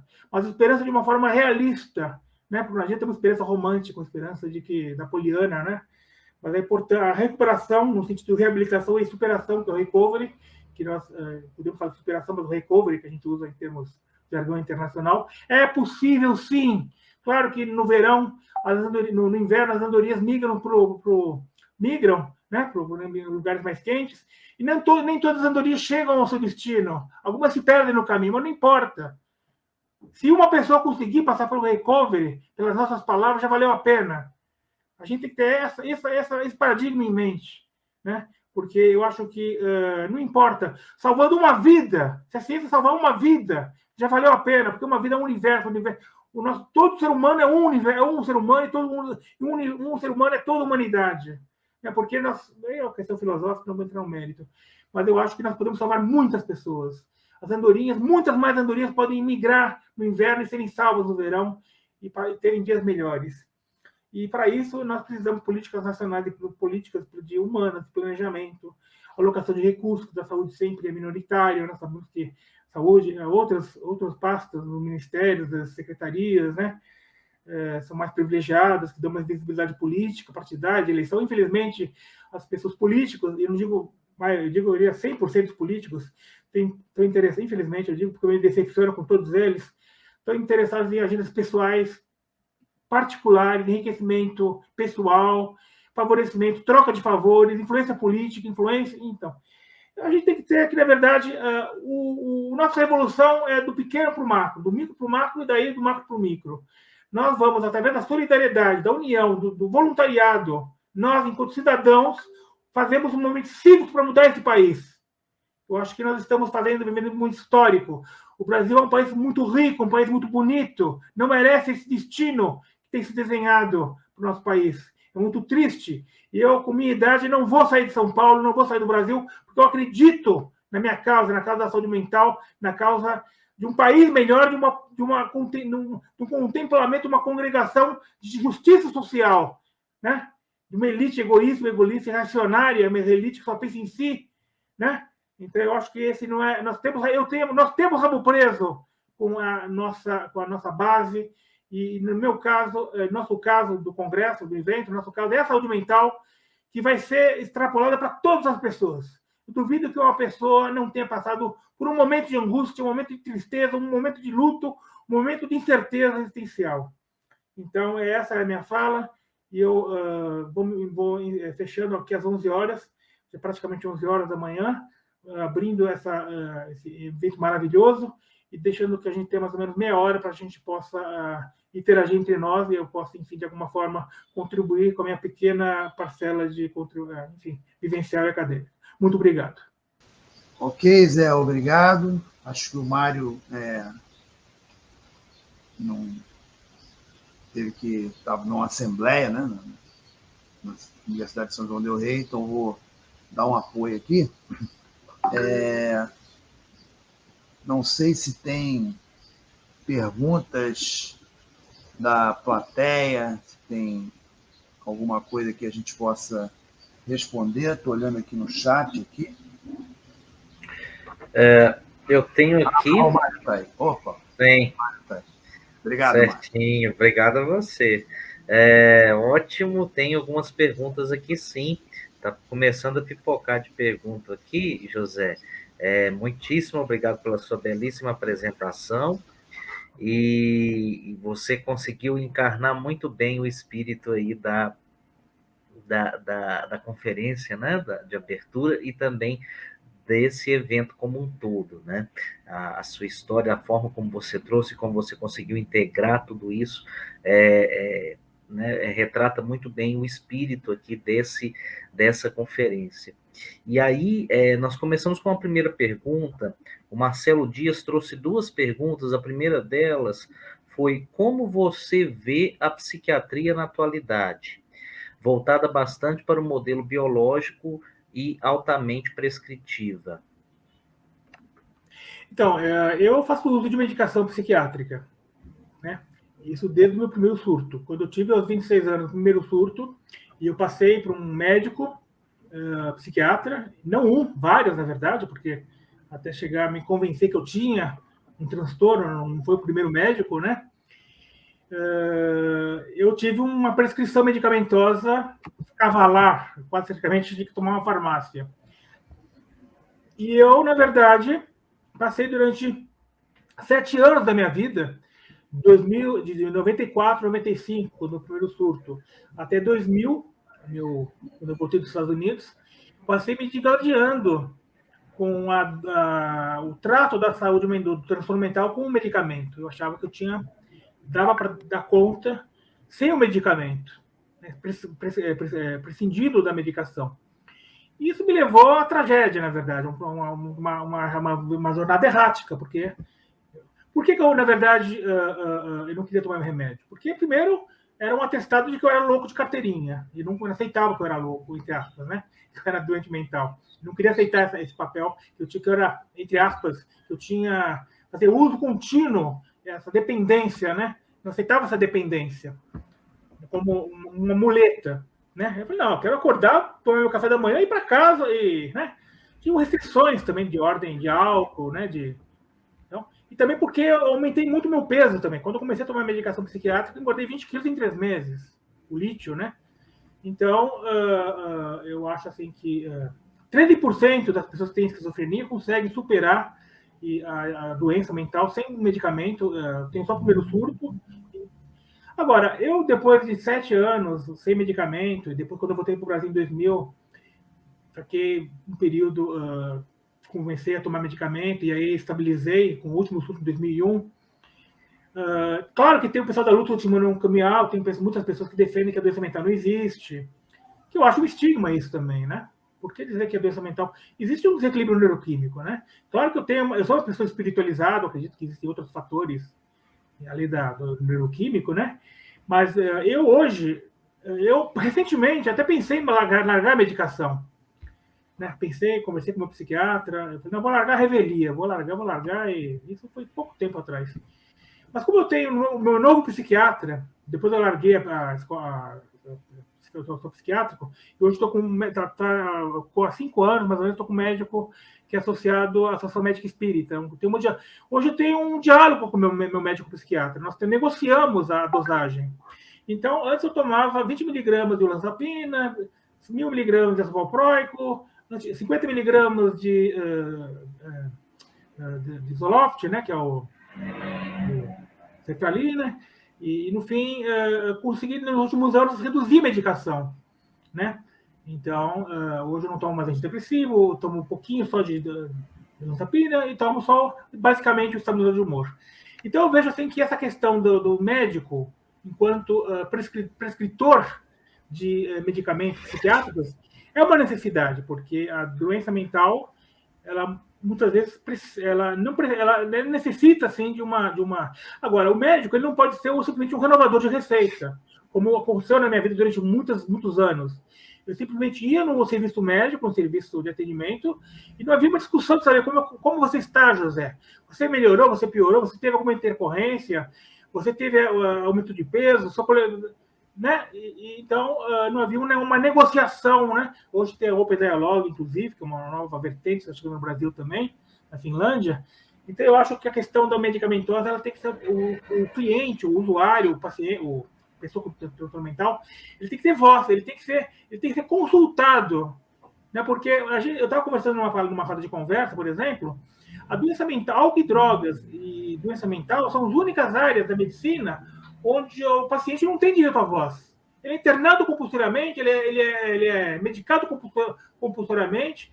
Na oncologia, nos outros ramos da medicina, do trato da doença, o paciente discute, né? Quero essa ou aquela forma de tratamento, posso optar. Então, o doente mental, não quero falar doente mental, mas a pessoa com transtorno mental, olha o jargão, né? Ela tem que ter a voz. Então, eu acho assim, eu acho que o médico psiquiatra, ao receitar um medicamento, ele tem que ver todas as implicações daquele ato. Porque, como eu falei do médico chinês, holístico, quando você introduz um ansiolítico, uma química que vai alterar padrões neuroquímicos, que vão alterar sua mente, seu cérebro, produção do cérebro, você vai também mudar formas metabólicas do seu corpo, do seu intestino, do seu fígado, do seu rim, do seu coração, do seu sangue. Então, isso tem implicações somáticas. Então, o médico tem que ser muito bem preparado para entender a dose mínima necessária para que a pessoa saia do surto. E uma vez fora do surto, trabalhar para que o norte seja a retirada total da medicação e, se não for possível, o mínimo de medicação, como é o meu caso, eu faço uso de medicação mínima. Aí pode ser reduzida mais ainda. Por exemplo, existe uma pessoa, colega nosso, que não vou citar o nome, apesar que até poderia, porque ele faz isso público, que ele mesmo com toda a medicação que ele toma, ele continua ouvindo vozes. Mas isso no padrão recovery não é um problema, porque o recovery não pressupõe uma ausência de sintomas que sejam até de forma persecutória, de autorreferência, mas ele pressupõe uma harmonia no convívio com aquela sua idiosincrasia que a pessoa... Então, na verdade, mesmo tomando os antipsicóticos, os antidepressivos, os estabilizadores, essa pessoa escuta e tem uma experiência vivencial com vozes com 22 entidades, gente. 22 entidades nominadas, com nome. Ele sabe o nome de cada uma dessas 22 entidades. Mas isso é porque ele está doente? Não. Como os ouvidores de vozes, é uma maneira, uma idiosincrasia, uma característica humana essencial daquela pessoa. Agora, vai entupir ele de medicamento para tirar as vozes? Não, você vai matar ele. Na verdade, você vai fazer uma lobotomia química, né? Para tirar essas vozes. Aí você tira as vozes, mas você mata a pessoa. Então, eu acho que o médico, o psiquiatra, tem que ter esse discernimento de, sempre que possível, não usar medicamento. Se usar o mínimo, sempre está negociando de forma parceira, no sentido do feedback. Então, basicamente é isso. Eu não quero defender medicamento, eu gostaria de não tomar medicamento, mas eu tomo medicamento para outras coisas agora. Para colesterol, graças a Deus, a única coisa que eu não tenho é diabetes. Mas para pressão, né? Enfim. Então, medicamento é horrível, mas muitas vezes é necessário, né? Agora, não tem que ter estigma, não tem que ter preconceito. Agora, tem que criar coisa com verdade. Agora, como eu tive em Miami, por exemplo, um médico que me receitou toda aquela farmácia de medicamentos, você vai ter que tomar esse medicamento pro resto da vida, você não vai trabalhar, você não vai se formar, você não vai casar, você me deu a profecia de... Eu tinha morrido naquele momento. O médico tem que dar o medicamento, não, você vai viver, você vai recuperar, você vai fazer recovery, você vai voltar à vida, você vai ser útil, você vai ser feliz. Porque não adianta tomar remédio e ser infeliz também. Né? Então, eu acho que eu respondo basicamente dessa forma, não sendo contra o remédio, mas também não sendo a favor, cada caso é um caso. Bem, resumindo isso que você disse, né, José, seria, no caso, o medicamento ser um instrumento para uma vida mais feliz e significativa, entre os vários outros instrumentos que existem, e não um fim em si mesmo, né, porque o grande problema é quando o remédio se transforma num fim em si mesmo, que é esse exemplo que você trouxe, de abafar as vozes, mas não abafa só as vozes, abafa a vida do sujeito junto. Então, é esse problema, né? Então, é o uso, né, a favor do uso, mas de um uso empoderado, consciente, com decisão colaborativa, né? Que é o que hoje lá fora eles chamam de shared decision making, que é a tomada de decisões conjuntas, cada vez mais presente na saúde como um todo, não só na saúde mental. Né? Aliás, fazendo uma referência à nossa querida Daniela Schneider, professora Daniela Schneider, do Álcool e Drogas, ela falou na última aula a experiência do Carrano, do Bicho de Sete Cabeças, que fazia uso recreativo da maconha, da droga. Não era um problema, não era um problema. A mãe, uma fumante inveterada, o pai alcoólatra, e aquele uso recreativo se tornou um problema, que ele foi internado, e aí mataram ele, né? Destruíram a vida dele com uso que não era um problema. Os índios fazem uso do tabaco de forma... no sentido esotérico, né? Ou ayahuasca. Então, a nossa sociedade é muito hipócrita, né? Vamos acabar com a hipocrisia. Vamos dar nem aos bois, né? Desculpa os parênteses, só para... Exatamente, é necessário. Vou continuar aqui com as perguntas. O próprio aproveitar aqui o gancho, o Marcelo trouxe também, depois tem mais uma do Pedro Henrique também, mas antes o Marcelo colocou uma que é: você considera o recovery como algo novo em nossa realidade brasileira, ou outro nome para lógicas e políticas já preconizadas no Brasil, como, por exemplo, a política nacional de humanização, a reforma psiquiátrica, que é aquela velha história do será que não é um vinho, um vinho velho em garrafa nova, né? Eu me faço esse questionamento diariamente, né? Quem falou isso? O Marcelo Dias. Marcelo Dias, eu me faço esse questionamento diariamente. Será que a gente não está botando vinho velho em garrafas novas, né? Porque, na verdade, muitas vezes a gente não pretende. Quando a gente fala em recovery, é um paradigma, na verdade, que não existe no Brasil ainda. É um outro pegar. Claro que existem recoveries e superação, como você citou nessas abordagens, sem dúvida. E a ideia não é substituir. Acho que a ideia é somar, é pegar o que tem de bom e melhorar, né? Como eu falei da Respeita CAPES, que eu percebi em muitos CAPES, inclusive em Itapeva, do regime da replicação, da reedição do modelo asilar, pequenos asilos, e psiquiatras que muitas vezes, por falta de sensibilidade, até de tempo, de interesse, simplesmente renovam receitas, então a lobotomia química, que são supermedicados, né? Pessoas que poderiam estar tomando menos medicamento, mas muitas vezes não tem um trato humanizado por uma série de motivos. Mas eu concordo que a ideia do Recovery College e o próprio movimento recovery que a gente traz no Brasil não é substituir o modelo americano, inglês, anglo-saxônico, europeu, ocidental. Não, isso seria repetir o erro do passado. A ideia é respeitar a própria política antimanicomial foi trazida da reforma italiana, da reforma do Franco Basaglia. A própria Nízia Silveira falava com Jung. Nós temos que pegar no mundo as boas práticas psiquiátricas e médicas e trazer para a nossa realidade. Então, a ideia não é competir quem trouxe para o Brasil isso ou aquilo. Não, a ideia é respeitar, abrir o diálogo, né? Respeitar as práticas que são bem-sucedidas e melhorar que não estão... Porque, por exemplo, a gente ouve falar que vão acabar com os CAPs em Minas Gerais, que vão implementar, vão reeditar os hospitais psiquiátricos, os asilos. Isso é muito amedrontador, né? Os CAPs não podem acabar, gente, pelo amor de Deus. Eu acho que a reforma psiquiátrica não pode acabar, a luta não pode.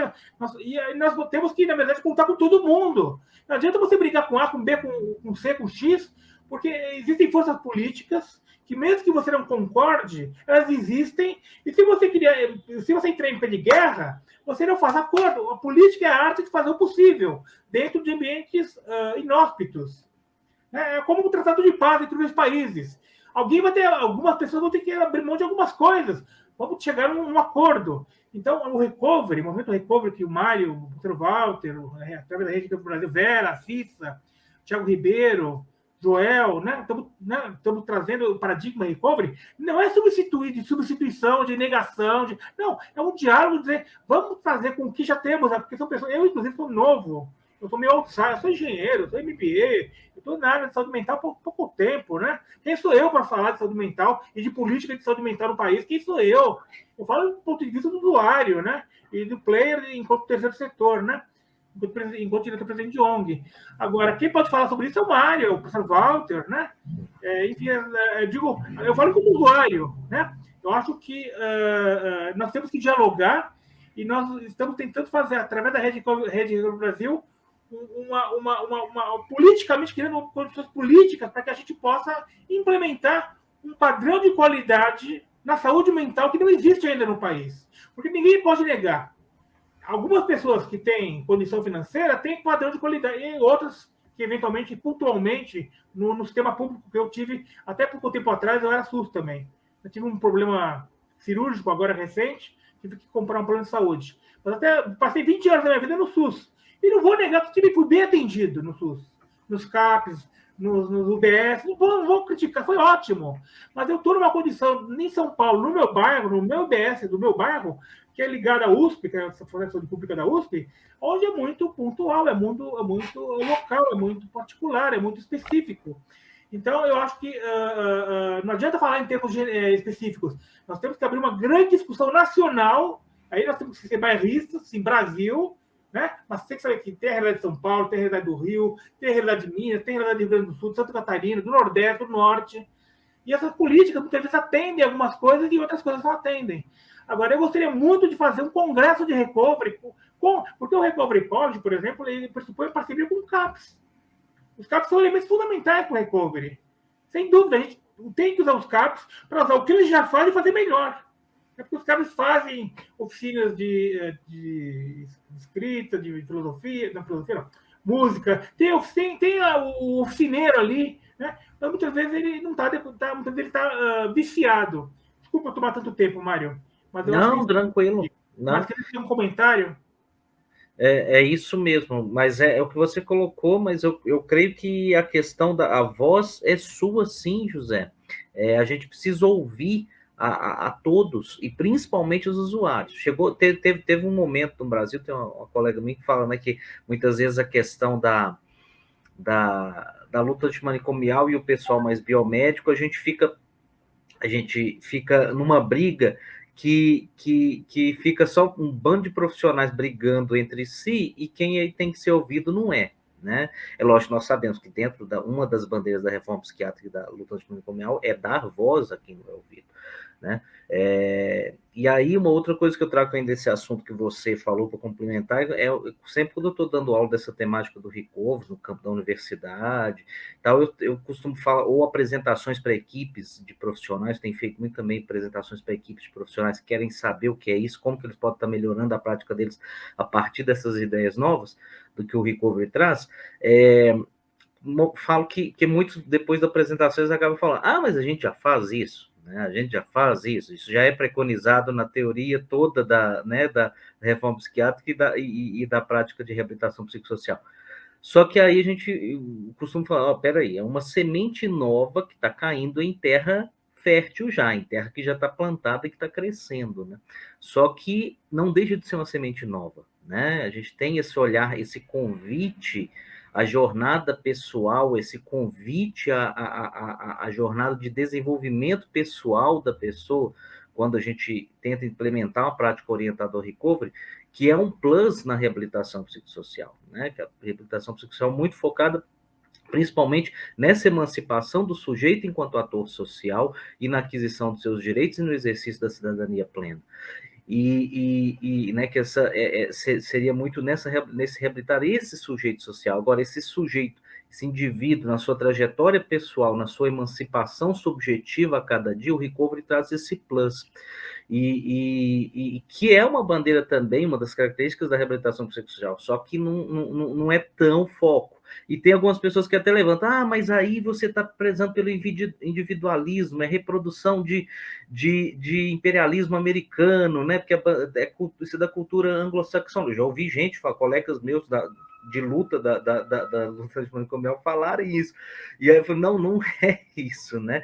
Isso faz parte da emancipação, essa emancipação subjetiva também faz parte dessa emancipação desse sujeito social, né? Então, a gente tem muitas vezes que a ideologia atropela dos dois lados, né? Mas eu queria fazer duas observações. Uma é anglo-saxônico, é imperialismo, que é recovery. Mas quantos termos em inglês a gente usa na informática, no dia a dia brasileiro, né? Nós somos permeáveis ao idioma inglês, né? Em países como a França, por exemplo, tem um comitê nacional que filtra todas as línguas alienígenas para francesar as palavras. O Brasil não, o Brasil absorve, é uma esponja. Agora, quando perceber no Brasil que existirá apoio de pares, suporte de pares, onde os usuários poderão atuar com a equipe, como até o professor Walter me repreendeu uma vez, que eu falei que o usuário era ponte com a equipe multidisciplinar. Não é ponte.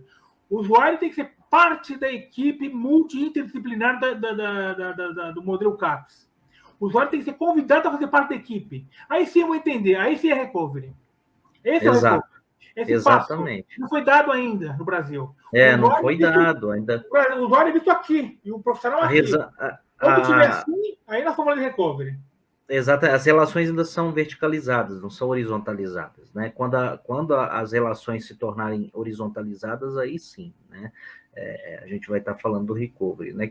O recovery é um movimento radical, gente. A gente acha que é uma coisa vindo, é mais radical ainda em alguns pontos do que a própria, alguns pontos da reforma psiquiátrica brasileira que a gente tem visto. Então, ele é bem radical nesse ponto de complementar. Na verdade, ele vai estar complementando e ajudando o processo de reforma psiquiátrica brasileira a atingir os objetivos que havia desde o início, né? Então, é isso. Eu tenho uma colega também que coloca a questão trouxe esse exemplo que encarna isso, ela fala, Mário, você fala muito dessa coisa do recovery, desses exemplos lá de fora, por que você não fala de terapia comunitária que surgiu aqui no Ceará? Por que você não fala de GAN? Né? Aí eu falei, peraí, a GAN é canadense, ela não é brasileira. Ela foi trazida do Canadá, do nossa língua, Quebec, Mário, a nossa língua foi nossa língua. Um amigo meu falava assim, minha língua é minha pátria é minha língua, né? nós falamos português, a portuguesa é a língua que veio de fora. Exatamente. Uma metrópole. Você falou do Políbio, né, aquele grande amigo, grande colega Políbio, né? Mas eu fico pensando, qual é a língua do Brasil que deveria representar o Brasil?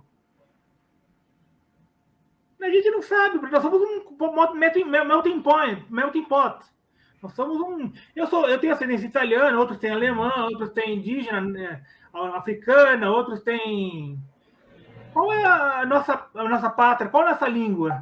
Né? Então, eu acho que a gente tem que entender que nós vivemos num mundo que é holístico, que é a raça humana, e pegar o que tem de bom. E criar nossas tecnologias próprias, desculpa. Exatamente. Não, sim, e não, por favor, que o espaço é seu. Só estou tentando fazer essas complementações, né, que são coisas que vêm na nossa cabeça a partir do que você vai falando, e que eu creio que muitos aqui que estão ouvindo também vêm com esses insights aí, né? Vamos continuar aqui, tem algumas perguntas que continuam nesse sentido. Uma pergunta aqui do Pedro Henrique Moraes, né, que é justamente nisso, vai tocar muito no que você falou e vai complementar o que a gente acabou de falar. Então, excelente fala, muito abundante em experiência. Como você disse, às vezes os CAPs reproduzem a lógica asilar. Gostaria de saber, a partir de sua experiência, o que acha necessário avançarmos para implantar e qualificar práticas de recovery atualmente no Brasil. Você já tocou bastante esse assunto, mas talvez falei de forma mais estruturada agora em termos de o que, né, que poderia ser feito, o que é necessário para avançarmos na implantação e qualificação de práticas de recovery atualmente no Brasil. Você já deu umas dicas nesse sentido, né? Perfeito. Olha, quando a gente vai para a escola para aprender a ler e escrever, para aprender aritmética, tabuada, um pouco de história, né, a gente aprende para interagir com a sociedade. Quando o estudante entra numa escola de medicina, ele tem aulas de anatomia, aulas de... Bom, eu não sou médico, mas tem aulas de uma série de coisas, né, biologia, química, né, neurociência. E eles não têm aula de recovery hoje. Quando o estudante de medicina está numa escola faculdade de medicina, no Brasil, pelo menos, ele não tem na grade curricular dele, pelo menos na área da psiquiatria, no departamento de psiquiatria, nas aulas de psiquiatria que ele tem, eu, pelo menos nas aulas que eu assisti, não vi esse. Se bem que na Escola Paulista tem hoje o Jorge Canto de Assis que dá aula de estigma, uma aula de estigma.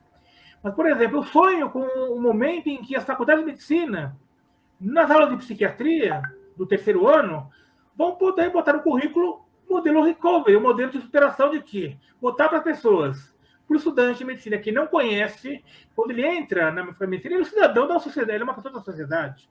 Então, qual o estigma, qual a visão que ele tem do doente mental? É o louco de carteirinha, é o cara que matou a mãe a facada, é o cara que botou fogo na casa do vizinho, é o cara que, enfim, é o cara que que não tem cura. Ele acredita nisso, enquanto cidadão. Enquanto médico, ele não tem nada que mude esse paradigma da cabeça dele. Ele passa pelo curso de medicina achando que o paciente dele é potencialmente um psicopata e que tem que ser tratado de forma medicamentosa para ficar bonzinho. Tanto que aquele cientista português Egas, que criou a lobotomia, ganhou o prêmio Nobel de Medicina, né? Que criou a lobotomia, porque era corrente na medicina que o trato psiquiátrico tinha que tornar as pessoas dóceis, pessoas inofensivas, pessoas sociáveis. Quando isso não é uma verdade. A pessoa tem uma personalidade. Eu, por exemplo, sou mais exaltado, mais italiano, mais passional. Agora, um pode ter que tratar uma parte da cidadania. A pessoa tem que ter uma inserção tem que saber viver em sociedade. Tem a psicopatia, que não é psicose. Né? Transtorno de personalidade, tem crime, claro.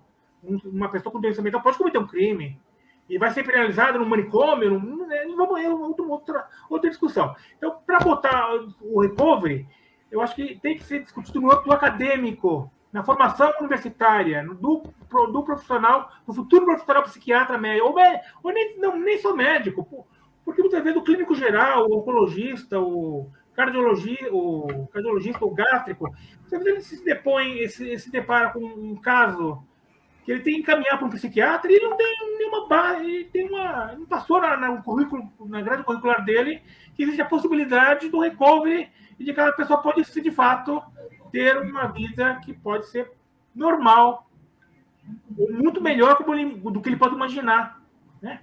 Então, eu acho que a questão passa na formação, acadêmica. Temos que discutir na academia. Esse é o primeiro ponto. Na academia, o profissional médico, o estudante médico, tem que discutir isso na academia, né? Dialética, né? Filosofia. E aí, na sociedade, fazer com que pessoas que assistem programas de televisão sensacionalistas possam ter acesso à informação de qualidade, né? Que não enfoque só no crime, quando envolve doença mental, que não envolve só Então, eu acho que é uma questão, é uma grande batalha, uma grande guerra que nós estamos nos preparando, né? É uma grande jornada que nós estamos começando ainda. Em outros países também tem estigma, nos países, mas é que não tem. Nos Estados Unidos tem estigma, tem estigma, na Europa todo lugar tem estigma. Não vai dizer que não tem, mas aqui no Brasil não se discute ainda isso. O paradigma não foi discutido ainda. Então, por que o paradigma, por que o recovery é importante? Porque ele discute, ele põe dedo na ferida, um novo paradigma. Então, é importante que as pessoas que falem, nós já fazemos recovery, nós já estamos fazendo. É bom, porque cria uma discussão, um padrão para começar a discutir. Agora vamos começar a falar. Vamos discutir, vamos ver, vamos melhorar isso aí, vamos ver se vocês fazem. Os seus usuários, seus pais fazem recovery, eles têm uma função social na sua UBS, no seu CAPS, no seu serviço alimentar, eles são encarados como cidadãos ou são simplesmente usuários, pacientes? Exato.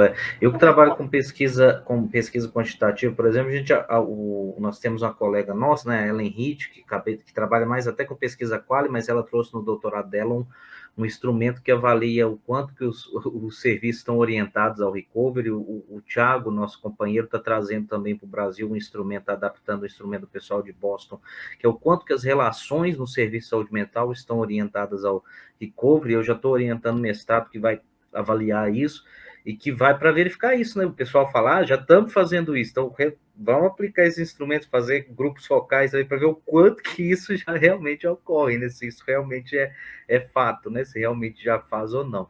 Então, é uma forma, né, da gente tá verificando isso e ver o que pode ser feito para melhorar mais ainda nesse sentido. Nós temos alguma pergunta aí, nós estamos atingindo o teto, né, daqui a pouco, ou não? Eu acho que eu estou em contato. 5 minutos. Eu tenho contato aqui direto com o pessoal, os monitores, parece que no caso não tem, né? Por enquanto. Então é o seguinte, tem uma pergunta, então vamos para uma final aqui, que ela foi colocada e a própria pessoa que colocou a pergunta, ela falou que já tinha sido respondida. Mas como não apareceu nenhuma outra, talvez se você quiser colocar mais alguma coisa com relação a isso, que é a pergunta da Marcela Pimenta, que é a seguinte: considerando a importância dos pares e do protagonismo da pessoa em seu processo de recovery, como os profissionais dos CAPs podem fortalecer este movimento dentro do serviço sem retirar o protagonismo das pessoas? Então, você já respondeu de certa forma. Eu acho que a primeira maneira é a maneira muito individual de cada profissional, né? Porque cada um tem o seu credo, porque cada um tem a sua convicção, né? Porque já me falaram que ninguém muda ninguém, né? As pessoas mudam por si próprias, né? Ninguém convence ninguém. Se você crer uma coisa, eu não vou conseguir mudar o seu credo, a não ser que seja uma coisa matemática, provar por teoria, enfim. Então, eu acho que o que acontece é que as pessoas podem ter que, individualmente. A pergunta, na verdade, qual é? Me refrasa a pergunta. É algo que você já respondeu, nós também estamos atingindo o teto, que é a questão, você respondeu isso bem pontual, que foi a questão do como os profissionais podem fortalecer o movimento de apoio por pares sem retirar o protagonismo. Aqui, me fugiu. Primeira coisa, ele tem que acreditar que a recuperação é possível, que o recovery é possível. É uma coisa de convicção própria. Se ele não tiver convicção própria na formação dele de que é possível mudar aquela pessoa e fazer com que aquela pessoa, de fato, seja potencialmente do estado de paciente doente para o estado de estudante, o estado de cidadão, não vai adiantar. Então, eu acho que a pessoa é um movimento que tem que ser feito nas universidades, na academia, na sociedade, que tem que mudar o paradigma, e o CAPES já tem uma origem importante do Franco Basaglia, né, com Nisa Silveira, na antipsiquiatria, da luta antimanicomial. Agora, tem que dar voz a quem tem que ter voz. Como vocês falaram, você tem a voz. Graças a Deus que um evento como esse nós temos a oportunidade de falar. Então, né? Porque eu acho que não adianta só escutar. Você pode escutar e também pode escutar para o ouvido e soltar para o outro. Né? Não, tem que escutar, entender, interiorizar e acreditar que, de fato, que a mudança é possível. Porque você pode fazer a coisa sem acreditar que a mudança é possível. Eu vou fazer, mas não acredito que é possível. Sabe? Porque muitas vezes você pode falar, eu vi isso na teoria, mas não acredito que seja possível. Não, você tem que mudar e acreditar. É possível mudar. Então, o profissional, o médico, o psiquiatra do CAPES, ele tem que tratar mesmo na dificuldade diária do serviço, que é ingrato, baixo salário, excesso de trabalho, dificuldade na equipe, hierarquias, enfim. Mas tem que entender que cada cidadão que procura auxílio no CAPES, ou no profissional psiquiátrico, psicológico, fisioterapeuta, tem uma dificuldade existencial de depressão, eu preciso de ajuda, gente. E ele precisa ser encarado como ser humano. Essa é a questão principal, ser humanizado. Então, se a questão da relação trato médico-paciente ou profissional de saúde, pessoa que procura transtorno mental, for humanizada e horizontalizada, já respondeu a pergunta. Como protagonista da vida e do tratamento. Seria isso. Desculpa ter perdido. Não, tranquilo, passamos um minuto aqui, mas está perfeito, você encerrou com chave de ouro. Muitíssimo obrigado, José, valeu mesmo. Acho que vai ficar aqui marcado para a história, vai ficar gravado, né? Quem não puder assistir ao vivo vai poder assistir depois. Mas eu gostaria, então, de introduzir agora a questão agradecer mesmo, se você quiser finalizar, né, falar alguma coisa final, só para despedir do pessoal. O pessoal do suporte técnico pediu para informar que teremos agora um novo evento, que é o evento com a apresentação do Coral Vocal Esperança, Los Loucos, de Pelotas, Rio Grande do Sul, né? Que maravilha, a internet integralizando gente, eu aqui de Minas, o Zé de São Paulo, agora o pessoal lá de Pelotas vai entrar. Então, é isso, né? Muitíssimo obrigado. Walter, quiser falar alguma coisa aí, Walter, encerrado, está entregue. Muito obrigado. Não, acho que foi brilhante, obrigado. Acho que é um momento histórico, né, de ter uma pessoa que representa a voz dos usuários numa conferência, abrindo um evento técnico-científico. E só queria lembrar que muita gente ficou curioso sobre o Recovery, que nós vamos ter um mini curso, uma mesa sobre Recovery, vamos ter várias coisas sobre Recovery durante o congresso que podem matar sua curiosidade aí. É só agradecer a vocês e passar para ver esse delicioso coral aí, né, que a gente vai ver agora aí. Muito obrigado, Zé, muito obrigado, Mário. Obrigado a toda a organização, o seu trabalho que a equipe teve, gente, porque eu era da organização no começo, tive que sair por problemas pessoais, mas olha, vocês estão de parabéns, gente, e intercorrências acontecem, e vocês estão de parabéns, gente, força aí que eu vou acompanhar o evento nesses 3 dias. Desculpa, Mário, só mais uma coisa. Tranquilo. Tem também um evento que eu estou participando na comissão organizadora também, que vai acontecer nos Estados Unidos na semana que vem.